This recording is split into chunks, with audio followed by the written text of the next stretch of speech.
Ang compression test, kailangan tanggalin mo muna yung glow plug at saka fuel line papuntang injector nozzle. Ayan, tapos paka-crank natin siya. Sige, pre-crank mo para mawala yung laman sa loob. Ha? Ewan ko lang, wala ata eh. May laman pang diesel to eh, ha? O sige. Oo.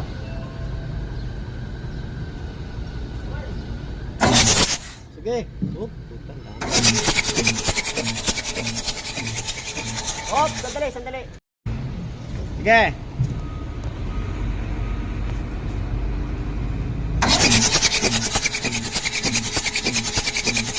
Okay na. Kaya salpakan ko na ng gauge. Salpakan ko na ng gauge. Load bracket yung gauge.